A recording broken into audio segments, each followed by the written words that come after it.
तो हाल ही में हम जैसा जानते हैं कि रशिया और यूक्रेन की वॉर चल रही थी।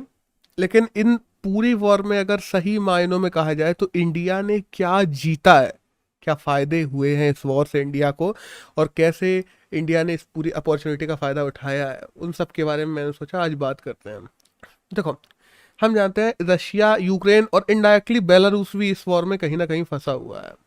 और जब अपन लोग वर्ल्ड मार्केट की बात करते हैं ना, यूरिया की बात कर लें, निकल की बात कर लें, वीट की बात कर लें, पोटास की बात कर लें, उसके बाद में टाइटेनियम की बात कर लें, तो इन सब को वर्ल्ड मार्केट में कंट्रोल, इनका जो मेजॉरिटी चंक ऑफ बिजनेस है वो रशिया और यूक्रेन ही करते हैं। और हम जानते हैं कि जैसा रशिया पे सैंक्शंस लग गए हैं और काफ़ी चीज़ें ऐसी हो गई हैं, तो भारत ने इस पूरी सिचुएशन को डिप्लोमेटिक तरीके से बहुत अच्छी तरीके से जीता है। अब ये कैसे जीता है और कौन कौन से फायदे हुए इसकी बात करें, तो हम जानते हैं रशिया अकेला 30% ऑफ वर्ल्ड ट्रेड को कंट्रोल करता है। भारत में इस बार की अगर हम लोग बात करें, रशिया में सैंक्शंस लगने के बाद में काफ़ी देश ऐसे हैं जो रशिया से नहीं खरीदेंगे अब वीट वगैरह। और वीट में भारत ने इस साल 70 मिलियन टन प्रोडक्शन किया है, रिकॉर्ड प्रोडक्शन किया है भारत ने इस साल। तो भारत ने अब इस पूरे मौके को देखा है। इवन दो हम लोगों ने इजिप्ट से भी बात कर रखी है, टर्की से बात कर रखी है, टर्की का 30% जो वीट वहां से आता था वो अब इंडिया देगा पूरी तरीके से। और इवन दो बांग्लादेश अपना 50% वीट रशिया से मंगाता था, अब वो पूरा वीट इंडिया देगा। तो अगले साल जहां तक है हमारे वीट प्रोडक्शन, वीट एक्सपोर्ट की बात करें तो वो बहुत ज्यादा एकदम वी कर्वेचर दिखाई देगा, काफी बढ़ने वाले हैं। इसी के बाद हम लोग अगर बात करें ऑयल प्राइसेस की, तो जहां दुनिया में हम जानते हैं भारत ने रशिया से अभी ऑयल खरीदा। अभी 92 और 92 से लेकर 97 अप्रोक्सीमेटली मान लें, तो डॉलर पर बैरल जहां पे इंटरनेशनल प्राइस चल रही है ऑयल्स की, वहीं रशिया ने $35 तक कम, मतलब 62 से 57 बैरल पर लीटर पर डॉलर पर बैरल पे ऑयल उपलब्ध करवाया है इंडिया को। और इंडिया ने इन पूरी चीज़ों का भी फायदा उठाया है। इंडिया ने अभी हम लोग जानते हैं रशिया से ऑयल खरीदा है। हालांकि हमारा इंपोर्ट रशिया से हमारे टोटल जितना भी हम लोग यूज करते हैं ऑयल का, उसका 1% ही है। लेकिन जिस हिसाब से इंडिया इंपोर्ट करवा रहा है, माना जा रहा है कि अगले साल हम लोग कम से कम 5-6% तक पहुंच जाएंगे। क्योंकि सीधी सी बात है, जब कम प्राइस पे मिल रहा है तो हम लोग उसका फायदा क्यों ना उठाएं, फॉर श्योर। एक नेक्स्ट चीज आती है यहाँ पे जेट फ्यूल की। अब देखो, पहले थोड़ा बात कर ले कि जेट फ्यूल कैसे है। जेट फ्यूल किलो लीटर में चलता है, तो आज 1 किलो लीटर जेट फ्यूल तकरीबन 1,12,000 का हो गया है।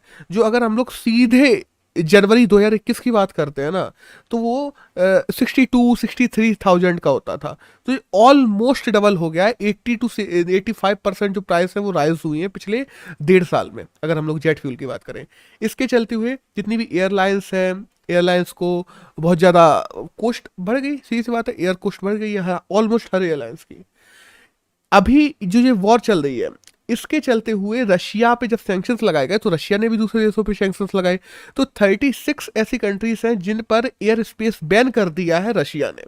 और इन सारी चीज़ों का और देखो, जब अपन बात करते हैं उत्तरी कंट्रीज की, तो ज्यादातर उनके बीच में रशिया एक बहुत बड़ा देश पड़ता है और उसकी एयर स्पेस का हर दूसरा बंदा यूज करता था एक से दूसरी जगह जाने।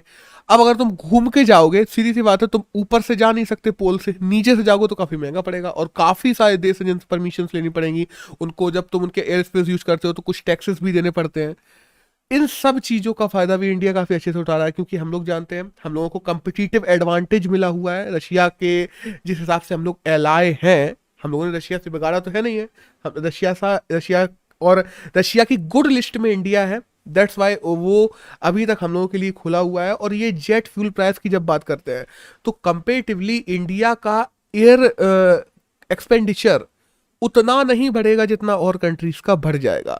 और that's why India competitive market में ज़्यादा एग्रेसिवली खेल सकता है, क्योंकि काफ़ी चीज़ें ऐसी हैं जो एयरवेज ट्रांसपोर्ट से ही आती हैं।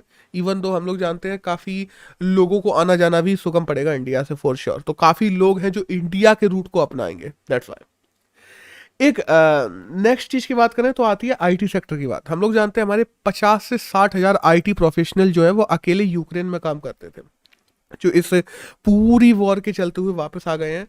इन आईटी प्रोफेशनल को सर्विस सेक्टर एक्सपोर्ट में अगर हम लोग सही तरीके से कर पाए, तो इंडिया हम देखते हैं आजकल ब्राज़ील वगैरह में भी ज़रूरत है, यूएस वगैरह में भी ज़रूरत है। अगर इंडिया इनको सही तरीके से यूज़ कर पाया, अभी तक कर नहीं पाया है फॉर श्योर, लेकिन अगर कर पाया तो सर्विस सेक्टर एक्सपोर्ट हम लोगों का बहुत ज़्यादा बढ़ सकता है और इंडिया का रेमिटेंस आने वाले समय में काफ़ी ज़्यादा बूम कर सकता है। क्योंकि अगर सही जगह एक बंदे को लगा दिया गया तो वो जितना यूक्रेन से भेज रहा था उससे कहीं ज़्यादा पैसा भेजेगा।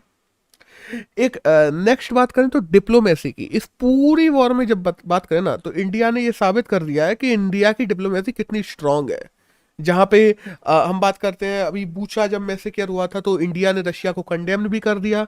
जब ह्यूमन राइट्स काउंसिल से रशिया को निकालने की बात हुई थी तो इंडिया ने वहाँ पे वोट ही नहीं किया।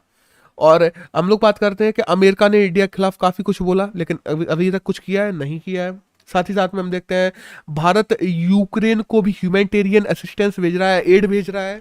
उसके बाद में हम लोग बात करें तो इंडिया के प्रेसिडेंट उन कुछ चुनिंदा प्रेसिडेंट्स में से हैं, एक दो प्रेसिडेंट्स में से, जिन्होंने यूक्रेन के भी प्रेसिडेंट से बात कर रखी है अपनी सहानुभूति दिखाने के लिए, और साथ साथ में रशिया के प्रेसिडेंट से भी बात कर रखी है। अभी अपन यूएसए की भी बात कर लेना, तो जब से वॉर शुरू हुई है पुतिन से बात नहीं हुई है बाइडेन की, इवन तो इंडिया की दोनों से बात हो रखी है।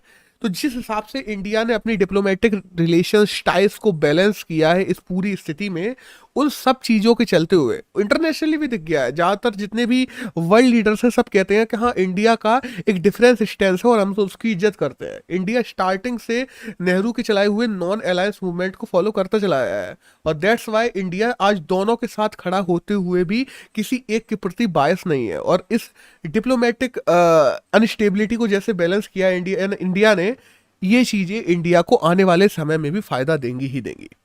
तो दैट्स ऑल, ये कुछ चीज़ें थी जो इस पूरे वॉर से इंडिया के लिए अच्छी निकल के आई है।